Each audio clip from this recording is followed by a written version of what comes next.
America के Boston में विपक्ष के नेता राहुल गांधी द्वारा केंद्रीय चुनाव आयोग पर महाराष्ट्र के विधानसभा चुनाव में गड़बड़ी करने के आरोप लगाने के बाद हरियाणा के पूर्व मुख्यमंत्री भूपेंद्र सिंह हुड्डा ने भी मोर्चा संभाल लिया है।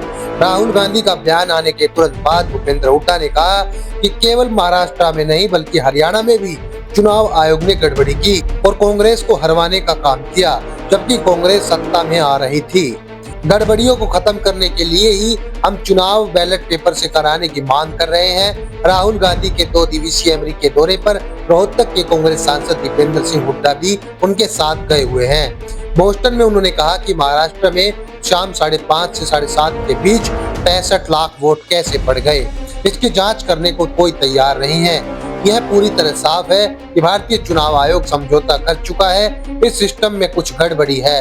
हरियाणा कांग्रेस ने भी अक्टूबर 2024 में हुए चुनाव के नतीजों पर सवाल उठाए थे। कांग्रेस ने ईवीएम में गड़बड़ी का दावा करते हुए चुनाव आयोग से शिकायत की थी। 20 विधानसभा सीटों की सूची केंद्रीय चुनाव आयोग को सौंपी गई थी, जिनमें कांग्रेस को गड़बड़ी होने की आशंका थी। भूपेंद्र सिंह हुड्डा समेत कांग्रेस के सभी सांसद हाईकमान के साथ केंद्रीय चुनाव आयोग से मिले थे। तब केंद्रीय चुनाव आयोग ने कांग्रेस के आरोपों को खारिज करते हुए ये तर्क दिए थे कि ईवीएम में किसी तरह की गड़बड़ी नहीं हो सकती।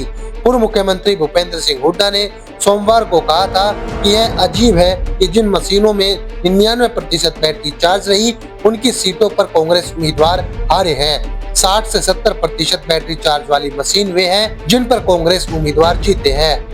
मतदान के दिन कुछ मशीनें 99% और बाकी सामान्य मशीनें 60 से 70% चार्ज थी। हमने केंद्रीय चुनाव आयोग से भी तभी मांग की थी कि उन मशीनों को सील और सुरक्षित रखा जाना चाहिए, लेकिन कांग्रेस की बात नहीं सुनी गई। भाजपा सरकार के दबाव में केंद्रीय चुनाव आयोग ने ईवीएम हैक की है। राहुल गांधी अगर बार बार यह मुद्दा उठा रहे हैं तो केंद्रीय चुनाव आयोग और केंद्र सरकार दोनों को इस पर कड़ा संज्ञान लेना चाहिए।